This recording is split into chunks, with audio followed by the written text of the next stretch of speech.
le dossier de Julián Álvarez vient totalement d'exploser, et personne ne s'attendait à voir le FC Barcelona passer aussi vite à l'attaque.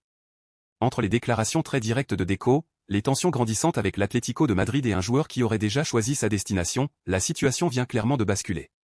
Et le plus fou dans cette histoire, c'est que le Paris Saint-Germain et Arsenal FC pourraient se retrouver totalement éliminés du dossier malgré leur puissance financière.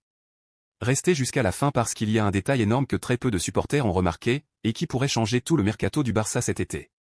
Avant de commencer, les gars, abonnez-vous, activez la cloche et lâchez un gros like parce que cet été s'annonce complètement fou du côté du Barça, et vous allez voir que ce qui se prépare en coulisses est bien plus énorme que prévu. Depuis plusieurs semaines, les rumeurs s'enchaînaient autour du mercato blaugrana.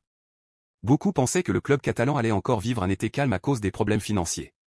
Mais en réalité, le Barça travaille dans l'ombre. Et ce mardi matin, tout a pris une autre dimension. À son retour de Londres, Deco a enfin pris la parole. Quelques secondes seulement, mais des phrases qui ont immédiatement déclenché un énorme séisme en Espagne. Le directeur sportif du Barça a confirmé que plusieurs recrues arrivent. Oui, plusieurs. Et quand il dit « on parle avec des joueurs et leurs entourages », cela veut dire une chose très simple, les négociations sont déjà avancées. Et forcément, un nom revient immédiatement au centre de toutes les discussions, Julián Álvarez. Et là, attention, parce que ce dossier devient totalement explosif. Au départ, l'attaquant argentin était présenté comme le nouveau visage du projet de l'Atlético. Le club madrilène voulait construire son futur autour de lui.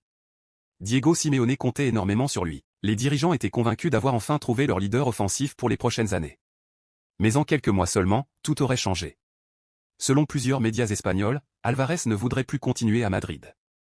Et ça, personne ne l'avait vu venir. Encore plus surprenant, il aurait refusé l'idée d'une prolongation avec augmentation de salaire. En interne, c'est la panique. Parce que quand un joueur refuse plus d'argent, cela veut souvent dire qu'il a déjà la tête ailleurs. Et ce ailleurs, ce serait clairement Barcelone. Imaginez un instant la scène. Le PSG pousse en coulisses. Luis Enrique le veut absolument. Arsenal surveille aussi le dossier avec attention. Financièrement, ces clubs ont largement plus de moyens que le Barça. Normalement, Barcelone ne devrait même pas être dans la course. Mais voilà, le football ne se joue pas seulement avec l'argent. Et c'est précisément là que le dossier devient fascinant. Parce que Julián Álvarez aurait une préférence claire. Il voudrait rejoindre le Barça. Et ça change absolument tout. Joan Laporta et Deco le savent parfaitement.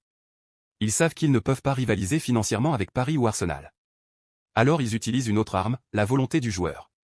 En Catalogne, certains pensent même que le Barça attend le bon moment pour faire craquer l'Atlético psychologiquement. Mais du côté madrilène, la colère monte. Les dirigeants refusent totalement de vendre facilement leur attaquant à un rival direct. Et surtout, ils réclament près de 150 millions d'euros. Oui, 150 millions. Un montant énorme. Un montant quasiment impossible pour les finances actuelles du Barça. Mais malgré ça, Barcelone continue d'avancer discrètement. Et il y a un détail très important dans cette histoire. Deco n'a pas seulement parlé d'un attaquant. Il a laissé entendre que plusieurs dossiers sont en cours. Et là aussi, les noms donnent le vertige. Bernardo Silva revient encore dans les discussions. Un joueur adoré depuis longtemps par le Barça. Un profil technique, intelligent, capable de transformer le milieu de terrain. Ensuite, il y a le retour possible de Joao Cancelo. Et ça, beaucoup de supporters le réclament depuis des mois. Parce que malgré certaines critiques, Cancelo reste un joueur capable de débloquer un match à lui tout seul. Mais ce n'est pas terminé. Un autre nom circule avec insistance. Marcus Rashford. Et honnêtement, ce dossier pourrait surprendre énormément de monde. Rashford sort de périodes compliquées mais son talent reste immense. Et surtout, le Barça cherche des joueurs capables d'apporter de la vitesse, du déséquilibre et de l'impact immédiat. Le problème, c'est que multiplier les gros dossiers en même temps devient extrêmement dangereux financièrement. Et pourtant, Barcelone semble prêt à prendre des risques. Pourquoi ?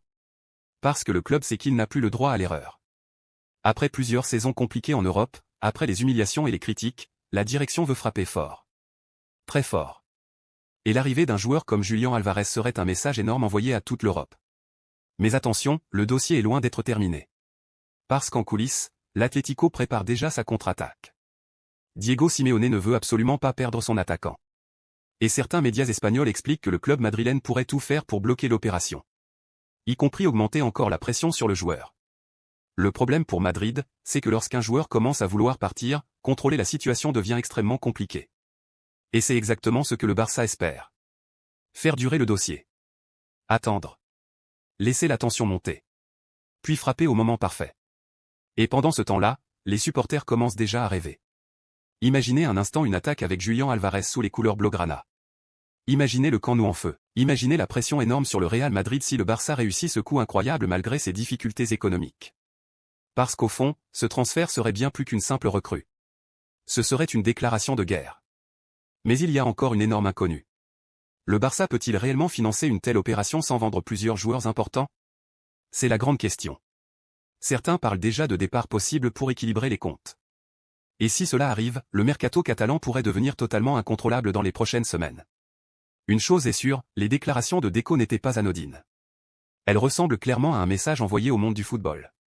Le Barça prépare quelque chose. Et maintenant, toute l'Europe attend de voir jusqu'où le club est prêt à aller. Alors dites-moi en commentaire, est-ce que vous pensez que Julián Alvarez doit absolument rejoindre le FC Barcelona? Ou est-ce que ce transfert est beaucoup trop risqué pour le club catalan? Et surtout, si ce dossier explose vraiment cet été, qui sera la prochaine énorme recrue du Barça?